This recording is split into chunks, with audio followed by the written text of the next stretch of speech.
Hello and welcome to another episode of Mastering Dungeons. I'm Sean Merwin, back finally after my brush with the horrible monsters that have swallowed and threatened to destroy me. And thank you, Teos, for keeping the ship afloat as I struggled. Oh, yeah. It was nice to have Mario on. That was a lot of fun. Yeah, Mario did a wonderful job, and I hope everyone enjoyed that. But now you're stuck with us again. Woo! Back to the old grind. So with that said, it's a world of pain. That's right. You're in for it. So let's jump right in. Let's talk some news. The big news that has come out recently isn't an official announcement, but is sort of some sleuthing that was done. And it was learned that Wizards of the Coast has registered a new trademark for the term Atomic Arcade. And so they have to file this, in order to get that trademark. And it describes this new service as entertainment services, namely providing online computer games and interactive multiplayer online computer games via a global network, as well as fantasy role-playing games, board games, trading card games, and collectible toy figures, and downloadable electronic games to be used in connection with computers, console gaming devices, and wireless devices. So why are there three different definitions? So my understanding was that they had to file separately. I don't know if it's the application of it or something. So they needed sort of three different definitions for each of the filings they were doing. So this Atomic Arcade is a trademark that's used in these three different ways, I guess, is sort of what I understand. Okay. And as they are written, it doesn't really tell us a heck of a lot. No. And which is interesting in that it leads to a lot of speculation. Yeah. My first thought was, okay, this is going to be a Steam-like thing where you can buy Wizards computer games and host them on your PC. But then they also talk about gaming consoles and wireless devices, and then they get into like collectible toy figures. So it's like, okay, what does that have to do with online interactive multiplayer role-playing games or computer games? So there's a lot of speculation that goes, it's going from this is their online tabletop answer to Roll20 and Fantasy Grounds and all Shard and all those. And then some people are just like, yeah, we don't know what it is. And maybe they don't even know what it is at this point. I thought it was going to be, when I saw it first, that name, I thought, oh, this is probably like some Avalon Hill thing to do, like board games online. And they certainly mentioned board games. But then they mentioned fantasy role-playing games and all these other pieces. And who knows? I mean, it could be kind of anything that could be in this space. But we'll see.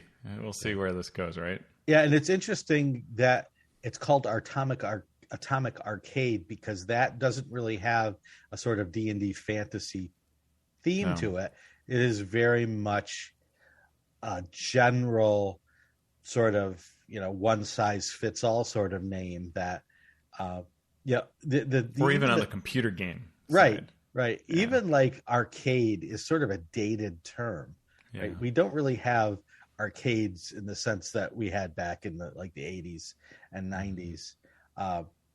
And even atomic is sort of a dated term, right? We don't talk about atomic anything anymore. That was unless you're watching Dune. Exactly. House That was that was the 50s term for all things nuclear. Yeah. So it's kind of strange, and we'll see what happens with it as we go. Mm-hmm.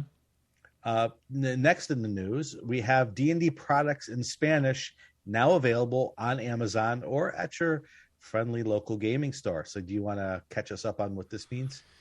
Yeah, so friend of the show, Mike Ballas on Twitter was sharing information because he's been really following the distribution of Spanish language D&D products and working with these various codes. And so the way this is panning out is, Wizards redid its distribution, taking the ownership of some languages in-house instead of working through third parties that were working through Gale Force 9. Now it's Wizards. So Wizards is doing Spanish, and Wizards is doing German and several other languages, Japanese, others.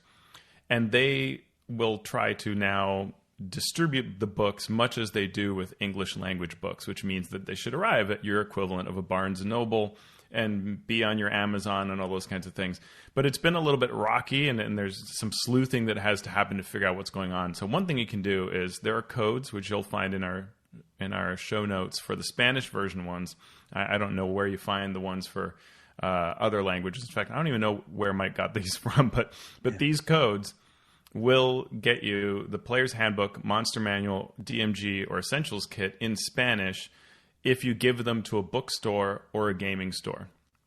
I tried this out. I went to my local gaming store and I said, hey, I want to order these. Here are these codes. And they're like, oh, cool. Yeah, we can order this. So that's what you can now do. Similarly, these start showing up in the Spanish section on Amazon. So there's a link in our show notes to the Essentials Kit, which you can now get in Spanish.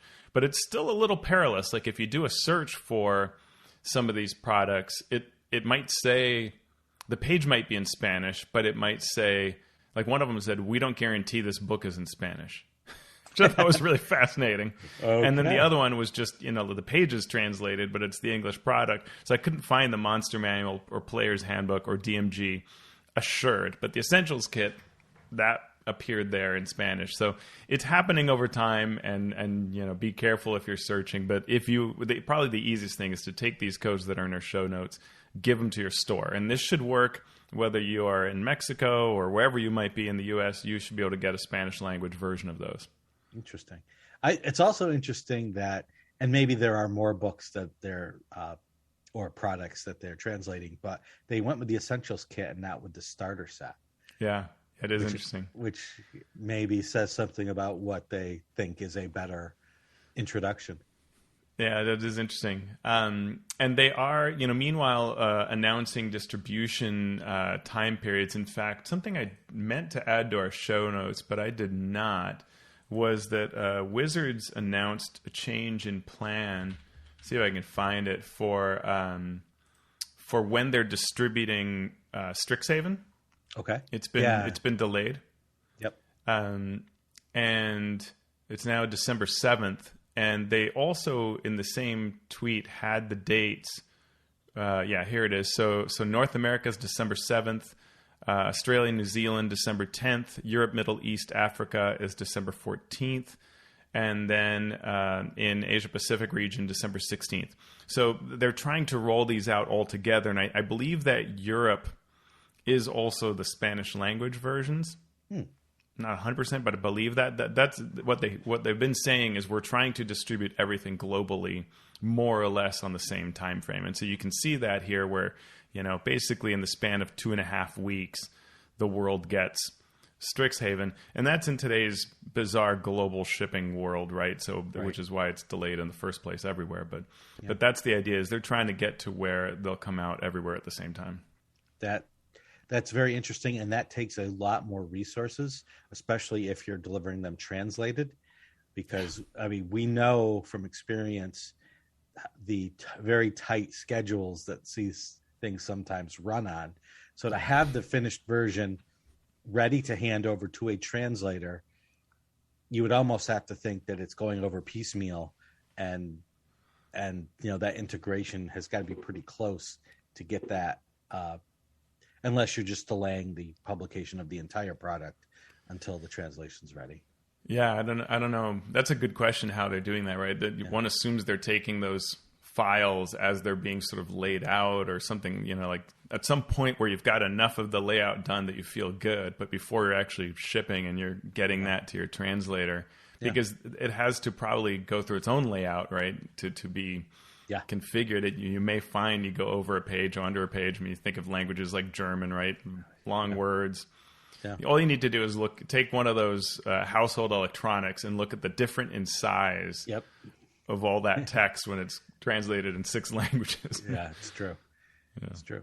So that is out there for English, Spanish language players and DMs for you to take a look at. starting December 14th, according to Amazon. We got a new Roll20 Orr Report for Q3 of this year, and it is always interesting to see the play breakdown for all the games played on Roll20, which is what the Orr group does in this report. It involves any game that uses a themed character sheet, so that's how they track how the games are played. And no surprise, D&D continues to be the majority of the games played, D&D 5th edition, that is. So 53% is the D&D games being played. About 20% of games are not categorized.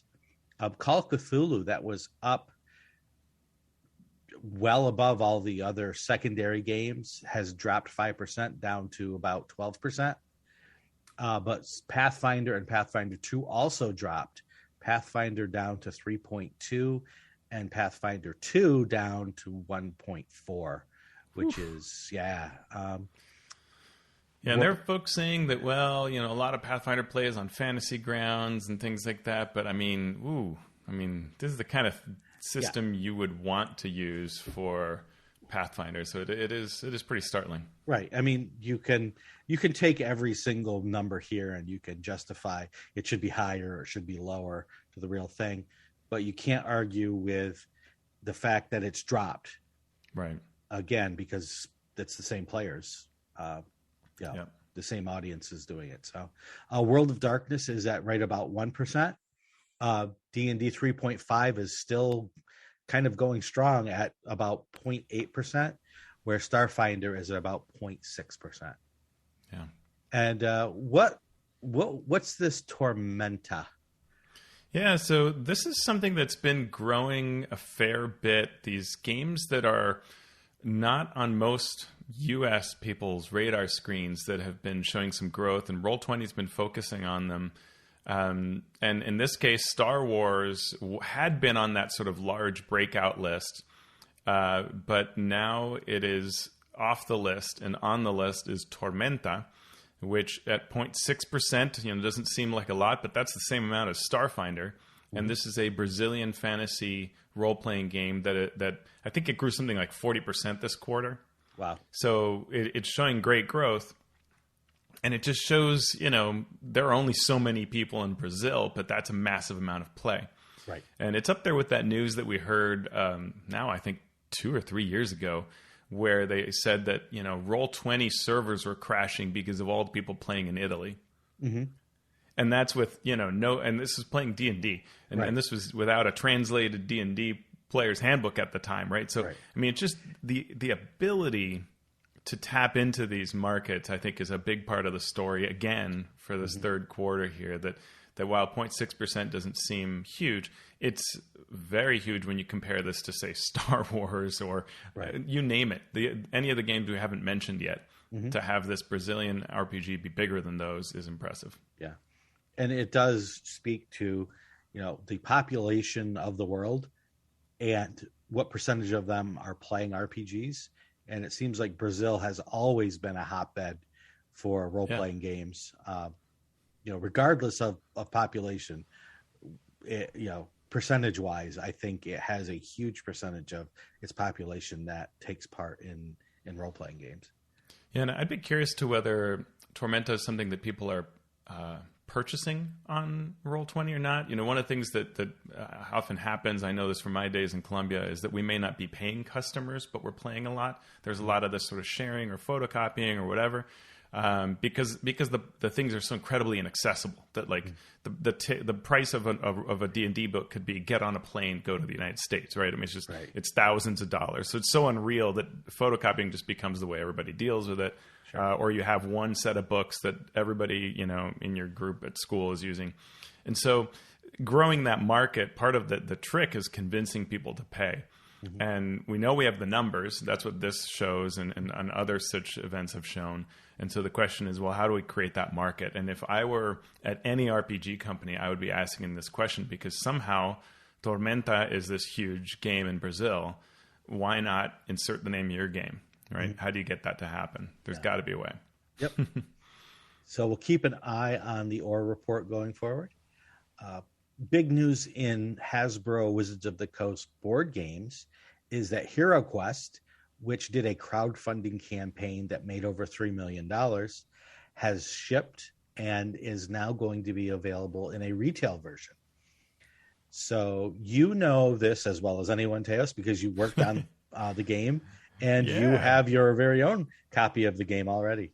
It arrived and it was really awesome to be part of HeroQuest is fantastic. I can't even believe it. And I played my first game with the new set, which was really neat to do. And the retail version looks like it'll be the base set, at least for now. But that's good. It's not cheap. It's I think more expensive than it was when it was crowdsourced. I'm not entirely sure. I think it's like $125 to get the set. Yeah. You can get it on the HasbroPulse.com site, which is interesting that they are selling it through there. Or I know GameStop was one of the links they shared, but it should be available, in a number of places. A lot of people have been wondering whether this game would even be available. Like, I've received a number of requests, like, how do I get this? And I'm like, I'm sorry, but looks like now the answer is, I'm not sorry. It's available. You can get it. And we'll see whether they do expansion sets or not, because those are things that, were part of the crowdfunding campaign. Mm-hmm. What they did also share is there's a app that you can get for free on the Google and Apple stores. And it does some pretty neat things. It'll play the role of the DM, which is called Zargon in HeroQuest, and will even handle players such that you can play with just 4 people. Normally you need 4 plus a DM, or even fewer. You could be one person, and you tell the app that you are playing this many players, and it'll handle all of that. And it doesn't replace the game completely. You're still doing things like drawing cards and moving, but it tracks things and helps you through that process, and does the sort of monster controlled aspect of things. You can even pause and store and save the game, so you can play through some of it and go back. The app is in English, German, Italian, Spanish, and French. So more indication of how Hasbro and Wizards and they're all trying to target that. So pretty neat. We've got a link in the show notes if you're curious. Yep. It is $125 at the Pulse site, because I looked at it and I did not pull the trigger on buying it, although I'm strongly considering it. Yeah. But I didn't see a release date. So it's pre-order at this point, according to the site. And I didn't see anywhere where it said this will ship on what day.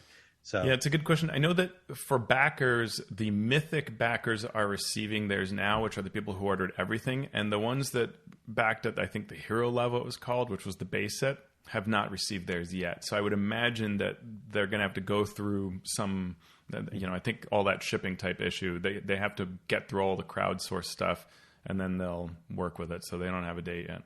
Yep, that would be the case. I'm clicking on the link here one more time just to see. This pre-order item will be available to ship on December 15th, 2021. So not that long. But, for $125, you are getting definitely a box of goodies.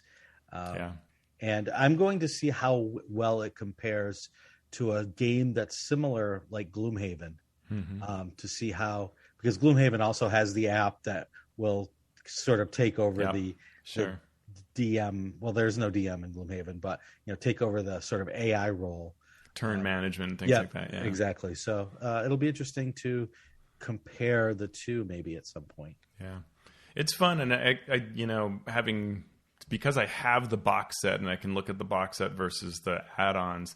It's a lot. I can see why it's not a cheap game. It's still a big price, but I can see why. There are a lot of minis and nice quality components. So I get it. Yep. In D&D play in media, we have D&D showing up in another CBS sitcom. The Big Bang Theory sort of made several attempts at showing the characters playing D&D, and now a new series that they have, a sitcom called Ghosts, is going to be using D&D in an upcoming episode. And I don't really watch TV. I don't really watch sitcoms, but I happened, as I was watching a football game, to catch the ad for Ghosts and seeing that D&D was being played in the episode, and they are I didn't sitting at see a table. That promo, did it look good? It looked interesting. The ghosts. Now, I haven't watched this show, and when I first saw what it was, I'm like, this is either going to be really, really funny or just absolutely horrid.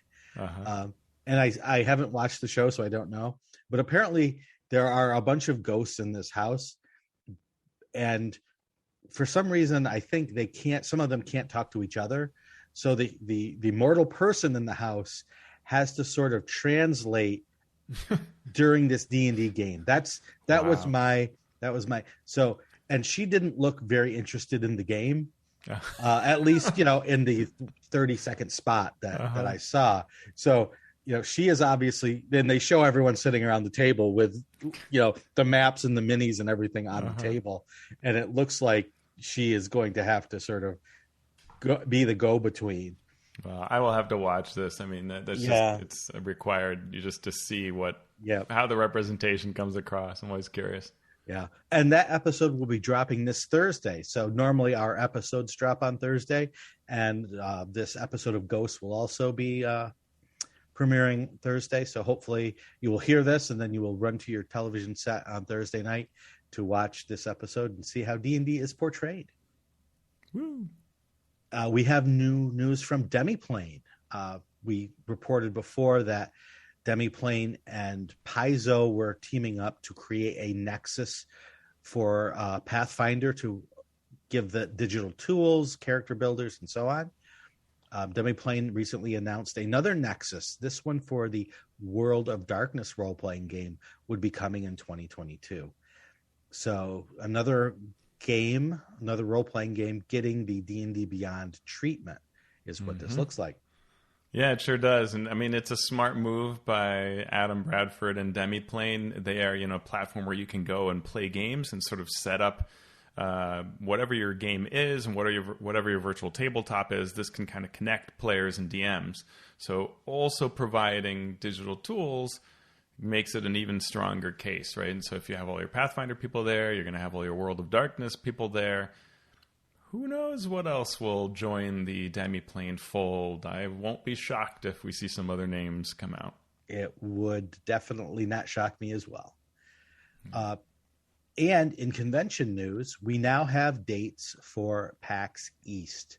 PAX East will be returning on April 21st through 24th of 2022. You will be required to be vaccinated, and approved masks must be worn at all times.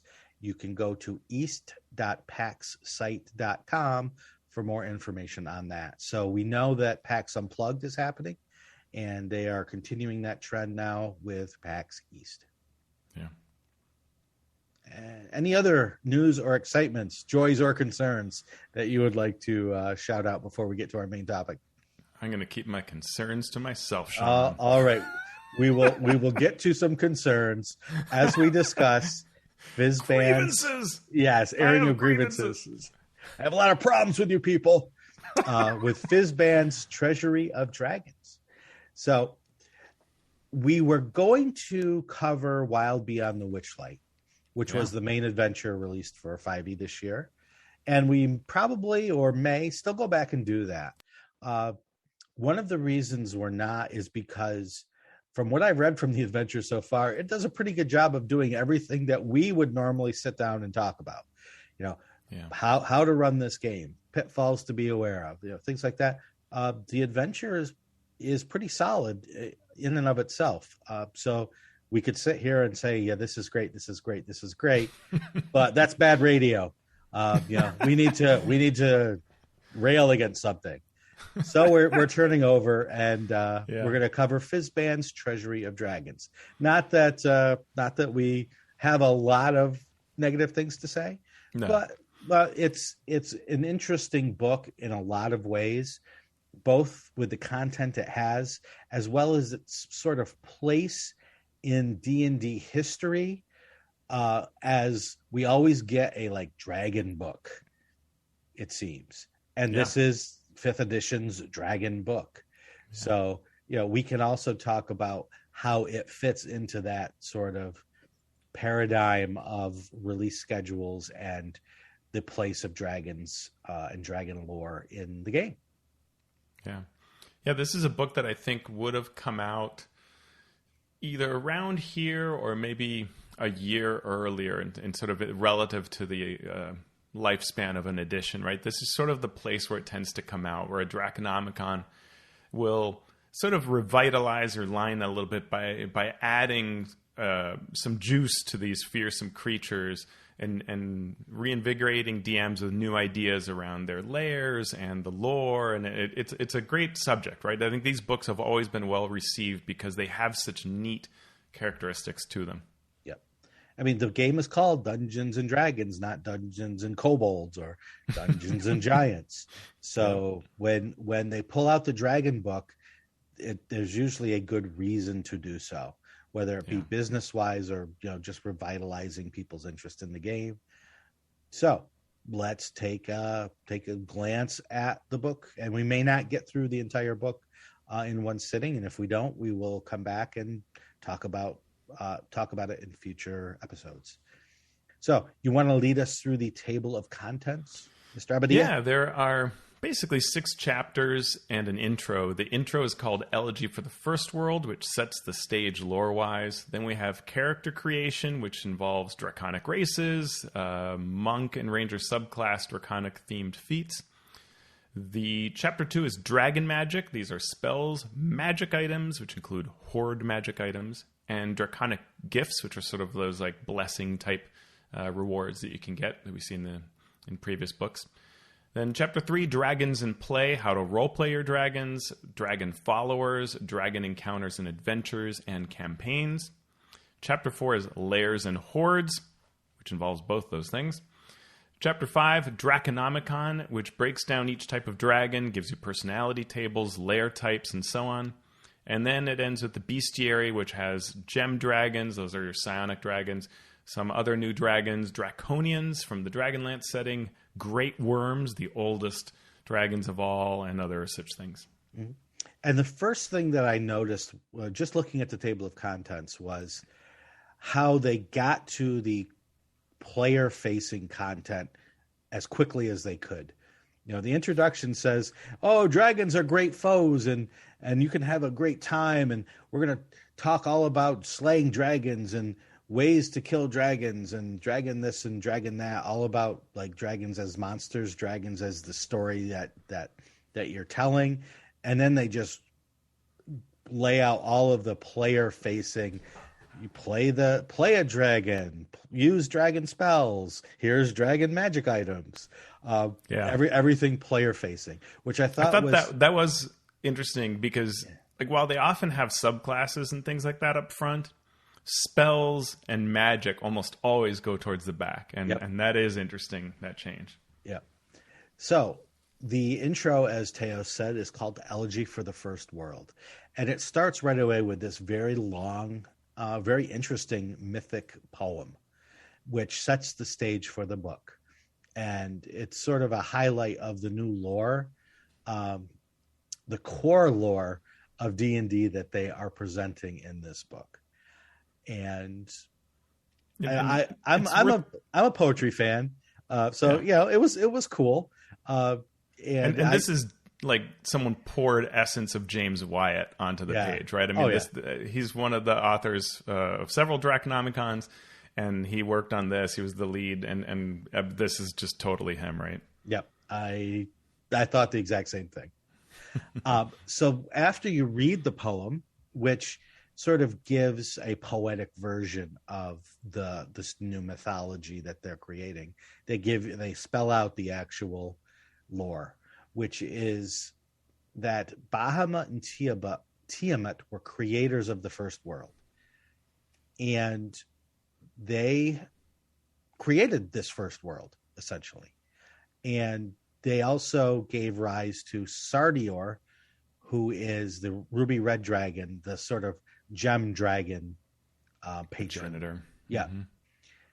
And then things start to happen. But it all starts with the dragons.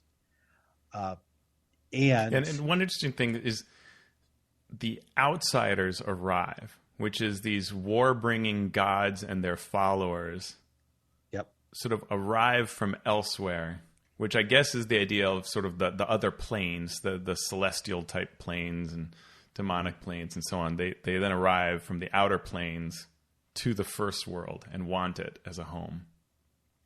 Yeah, and so then the dragons are defeated. Bahamut falls. Sardiar hides. Tiamat is entombed, and so the gods and the people take over, spread out, become elves, dwarves, etc. Bahamut strives to make peace with them, to understand them, and then is welcomed into the celestial planes from this first world. Tiamat, on the other hand, rallies her brood and seeks vengeance. The first world is then shattered into all of the worlds that we are familiar with. And as Teos notes in our show notes, the word sundering is used. and Sardiar is also sundered, becoming his consciousness being spread out in the form of gems everywhere, being the gem dragon. And so I'm going to let you go first on reactions, because I know I have a strong reaction. Yeah, well, I had a number of strong reactions to all of this. And on one hand, I mean, this is just a myth, right? And it's a fun myth. And this myth can coincide, if we think of it as just a myth, it coincides with other tales that have been told before. It both rubs them the wrong way and fits into various lore pieces. So even if we look at Forgotten Realms, which has its myth, there have always been holes in the various myths that have said, well, but these people say otherwise. And so this is one of these otherwise kind of things. But it's also presented here in, I think, a far more deliberate way than other books have tried to do with their creation story. If you take the 4th edition Dawn War or 3rd edition books, if you take a Forgotten Realms book, a lot of times that's sort of a backstory that's somewhere, and it's not sort of made as core. Here, we don't only get this pretty poem, but we then get the explanation of the poem, and then we get mechanics and other things to feed off of this, which makes it seem way more deliberate to me than anything else. And this idea that really dragons come first, and they are the creators, the original creators of the material plane, basically, and therefore of all material plane components, all worlds on it. That's fascinating because it feels to me like branding. Yeah. Right? Someone said, it's Dungeons and Dragons. Let's get us some dragons. And in fact, let's get us a multiverse so we can weave all our worlds together. Dragons will be the key to that multiverse because they are the stuff of the material plane. They'll be the common through myth that will explain everything. So we're just going to do this. And whatever past history existed, this will sort of override it. Right.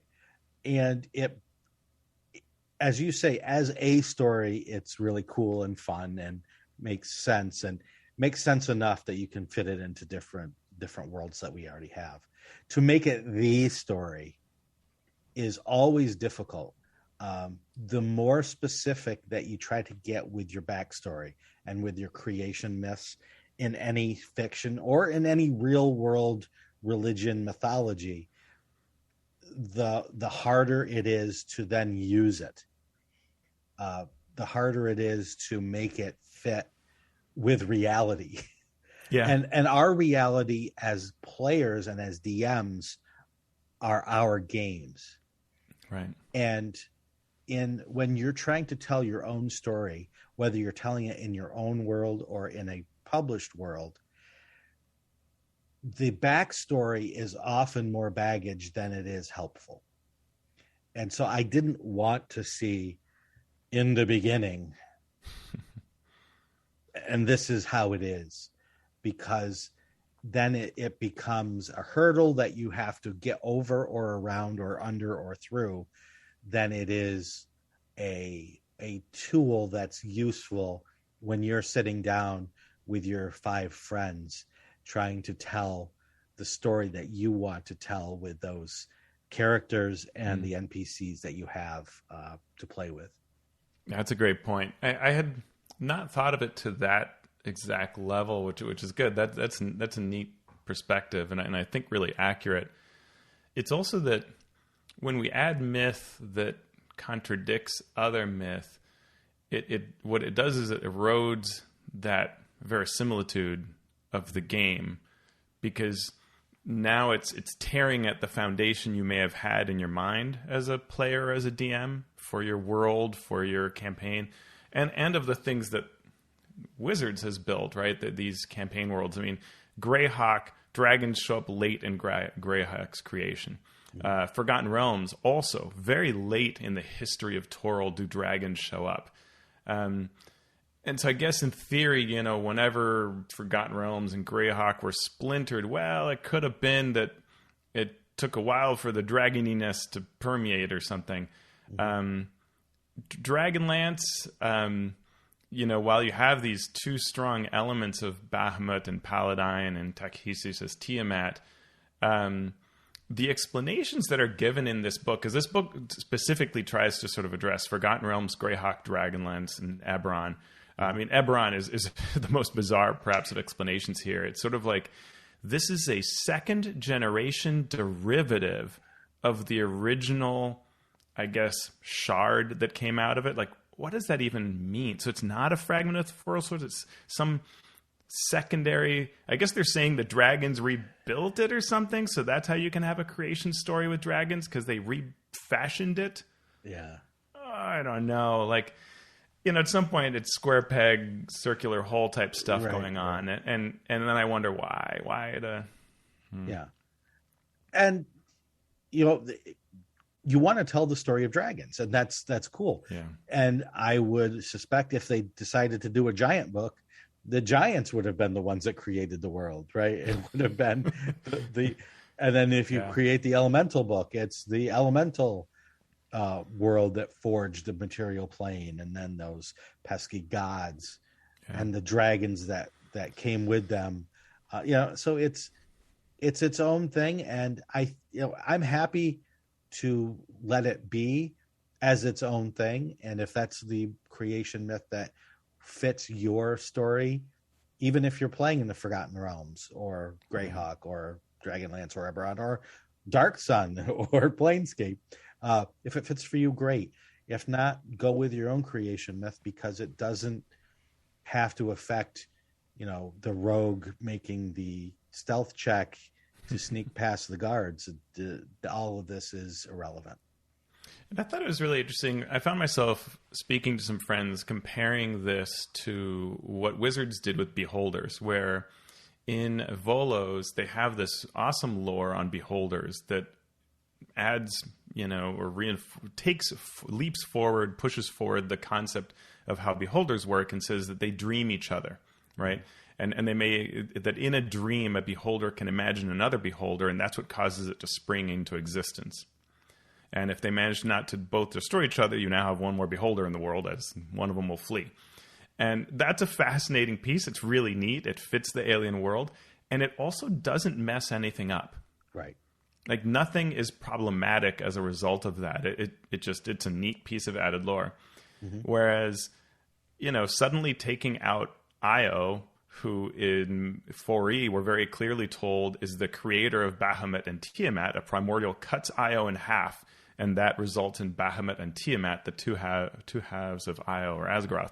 When you just jettison that out and make it to can't work anymore, right, those create problems for your lore and your campaign. And now some of that is just that, hey, you got old players. The old players might rub the wrong way. New players might be fine. But new players also go and seek out lore, and then they're going to go, wait a minute, why is this not at all jive with what I was told? Yeah.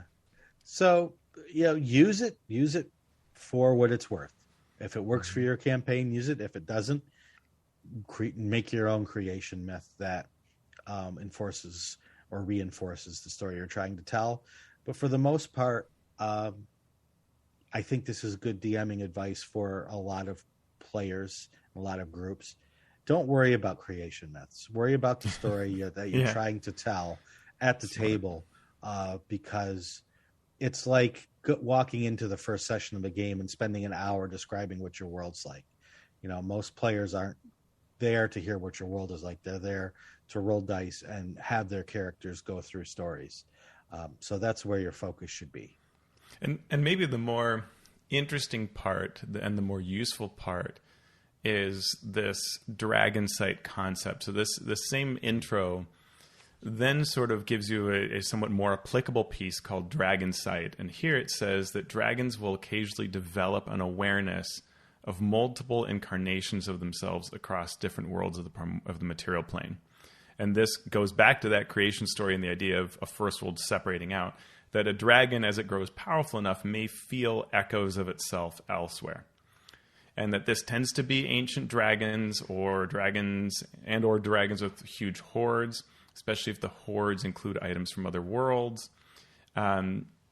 These dragons can begin to feel those echoes and can, in fact, go after them in it sounds like that's sort of the idea is to merge with them or eat them or defeat them or something like that. You kind of grow. It's not really broken down, but somehow a dragon like a Chardalon will consume their echoes on other worlds and become a great worm that way. Yeah, it's sort of weird to me. This idea. It's like everything else I just said. It could be great if it fits the story you're trying to tell. But it can also be very strange because as soon as you get characters of a certain level, they're going to be able to travel between worlds if you allow them. And then you're going to have to explain why a Chardalon is on all these different worlds. But wait, he's not on that world.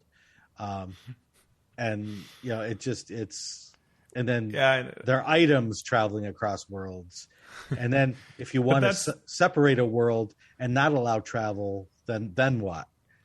Is that magic strong enough to overcome that? I mean, is this just a way that Wizards is explaining how they've been robbing Greyhawk for parts for decades? I mean, it's all been building up to this. Now we can finally reveal that the reason we put, a Sararak and, various places and Temple of Elemental Evil, the elemental cults are in Forgotten Realms and not just in Greyhawk. And I mean, I don't know. It's an interest. I think what I like the most of this is that I think there's some really neat ideas here for how you at the DM level can choose to use this echo concept to create a really fantastic campaign. In fact, I almost wish this had been a actual 5e hardback adventure that took us through this concept of defeating a dragon on various different planes. And maybe even its spawn, right? So you could start at low levels and try to figure out what is going on, what are the connections, and realize that there's this dragon that's eating its echoes on other planes.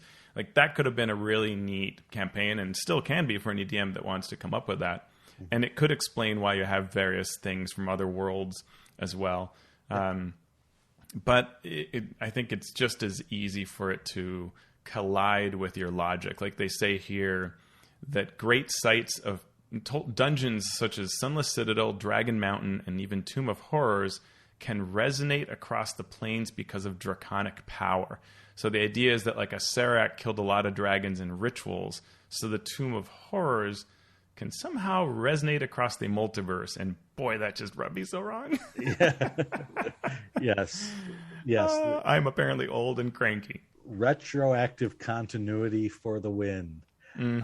But it's really fun to think about these things, and it's fun to come up with these things. It's really a great creative exercise to figure out how can we say what we're saying and make it fit here, and here.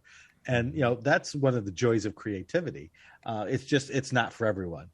That's all. Yeah, and I think this is an interesting attempt. It's not my favorite iteration of it, but there are things here you can use, and that's the important part. Is we're all DMs. This is our game. The reality is our table. So weave these cool ideas however you see fit. Use that elegy for the first world, awesome epic poem in whatever way you wish. A really cool poem to, I think, share at your table, and then have some parts of it be true. Yep. You choose which. So after that introduction, which we talked about for quite a bit, we get to chapter 1, which is called Character Creation. And the first thing that we see is a way to make new types of Dragonborn. So how do you do this? Well, first of all, you're going to follow the ancestry method, which separates out languages and ability scores from racial options. So rather than having to choose being told that as a Dragonborn you get +2 to this ability score and +1 to this other, you can choose whichever ability score you want to raise by 2 and another by 1, or you can pick 3 to raise by 1, and then you pick a language. So, again, going back to that more customizable ancestry method of character creation, which I'm cool with. I think it's great. Let's roll on.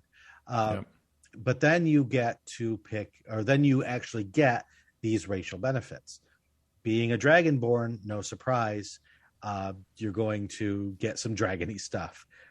They divide up the 3 draconic Dragonborn by types: the chromatic, the gem, and then the metallic. And each one is very similar, to the point where I'm almost not sure why they separated them out, because there's just a slightest bit of difference. I think they wanted to be different than the player's handbook, which is, it's sort of chicken and the egg, right? Like, you want to have a reason to not do what the player's handbook did, which is to just say Dragonborn. Right. But then have it be interesting enough, but you don't want it to be wildly dissimilar. And so, they're all 30-foot speed meeting humanoids. They all get to pick a type, and that gives you some damage resistance. They all get your breath weapon is slightly different. So let's talk about each one. The chromatic dragons. So we're talking, the red, blue, white, green, black. You pick your ancestry. Based on that ancestry, you get a breath weapon. The breath weapon is going to be the same for all except for the damage type that it does. Now, they have some interesting wording here that is going to elicit a bit of discussion from me and possibly from Teos. So first of all, every breath weapon from a chromatic Dragonborn is a line 5 feet wide, 30 feet long. So you're going to be able to get at least two targets no matter what. And this is what they say. In the player's handbook, if you're a Dragonborn, it's a bonus action to use your breath weapon. Here, they change it. It is not an action or a bonus action. But what they say is when you take the attack action on your turn, you can replace one of your attacks with this breath weapon. Immediately, warning bells went off for me on 2 different fronts. First being, if you're a fighter, you have more attacks per action than a rogue or a wizard or whatever. So right there, it's almost stronger for those classes that have multiple attacks per action. You with me so far? Yeah, I am. Though, is the original one an action? I think the original was an action. It was. Oh, I thought it was a bonus action. Am I? I'm trying to find it, but I think D&D Beyond's been updated, so I can't. Oh, I have to go to the original source. But what's different is that ability to replace one of your attacks with it, right? Yes. And that is pretty both cool and strong. Well, it also doesn't say you can only use it once. It says you can replace one of your attacks. Yeah. If you get 3 attacks around, there's nothing saying you can't breathe 3 times if you have three breaths, unless I'm reading something incorrectly. Well, it does. Yeah, because you can replace one of your attacks. Right. Is that a delimiter, or is that is that just a thing? So anyway, it's also fascinating because, like, if you're a wizard, you only have 1 attack, right? Yes. So that's all you're going to be doing, which is interesting. I'm going through the D&D Beyond as well, getting to Dragonborn. Let's see. We have they've updated it. I was trying to see if I go through the player's handbook view, will it you're trying to tell me otherwise, but shortcut. Yeah, the other thing, while you're looking that up, I'm all ears. Yeah, so the other thing is they've changed the damage, which is a tiny bit lower 0.5 average lower damage at the lower tier. It used to be 2d6, now it's 1d10. But after all other tiers, it'll be higher. In fact, at the high tier, you're doing 5 more damage. And you can now use it number of times equal to your proficiency bonus, which is way stronger. It used to be that you did it once, refresh it with a short or long rest. Now you can use it several times in a fight, or if you don't get short rests, doesn't matter. You get to reuse it several times. And so overall, this is a power increase. If the Dragonborn was seen as a little weak, well, now it's made up for that. More damage, more often, and you can still do other attacks. That's win-win-win. Yep. And you are correct. It does say that it is an action with the Player's Handbook Dragonborn. I could have sworn it was a bonus action, but maybe I'm thinking 4th edition, which has happened once or twice in my life. So it's a dex save, 8 plus your con modifier plus your proficiency bonus, 1d10 damage type, as you said, increasing at 5th, 11th, and 17th level up to 4d10. And you can use it a number of times equal to your proficiency bonus. Refreshing after a short or long rest. Is that correct? Just a long rest. So the old one was short or long rest, and now it's just once per day, basically, after your long rest. All right. Cool. Yeah. So I don't hate it, but I don't love it either, especially with that ability to use it possibly multiple times per round if you have more than one attack with your attack action. Yeah, and I think the somewhat elephant in the room is, did we just kill the PHB version? And the answer is kind of yes, right? Like we kind of murderized the original version, and that's that whole thing of like, we're not going to destroy what we had in our original core books. You kind of just did again. I mean, you can totally still play the Player's Handbook version, but as soon as a player gets wind of this new version, it's likely what they're going to want, because it's just stronger. Because we're a little low on time, so you get the same breath weapon. For gems, it's a cone for the gem Dragonborn. But it's the same damage and all other particulars. And then the metallic is a cone as well, but it's otherwise the same. And then each one gets a little feature. And these in the playtest, I think, were 7th level. Now they're I think maybe they were earlier. They're at a different time. Maybe it was either earlier or later, and they changed it. So it speaks a little bit to kind of where they thought it would sit balance-wise.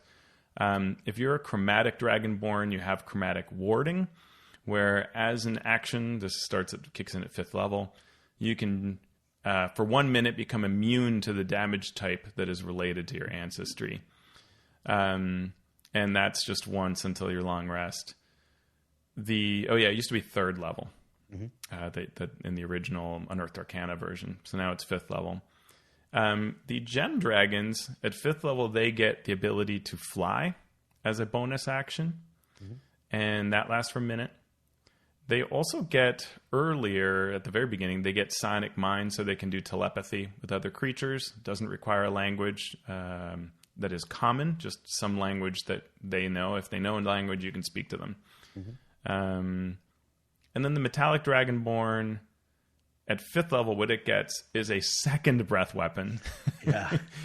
This is only once per day, but you can again replace one of your attacks with this exhalation in a 15-foot cone. It has a similar save DC to before, and you get one of two choices: enervating breath, which incapacitates you if you fail a con save. Ooh, that's no actions for a round, or reactions. Or the repulsion breath, which strength save or be pushed 20 feet away and knocked prone. There are some times when repulsion breath could be better, but boy, enervating breath is that's a strong thing. And incapacitated as a condition is pretty strong. If you're denying actions or reactions from a monster, most don't have bonus actions, so there you go. It's one thing that is very powerful and makes the game less fun for DMs. Why don't we hit the pause button there, and we will come back next time to talk about even more player options from Monk and Ranger book. Yes. So with that, I want to say thank you to everyone for listening, and thank you, Teos, for sharing your enjoyment of D&D with us all. Same, Shawn. All right. So where can people find you on the internet? Find me at alphastream.org and on Twitter at alphastream. You can find me on Twitter at Shawn Merwin, or you can go to the forums at forums.misdirectedmark.com. You can follow the podcast on Twitter at MasteringDND. So, Teos, what are we going to do now? Let's go split our monsters into multi-dimensional versions. Sweet. And we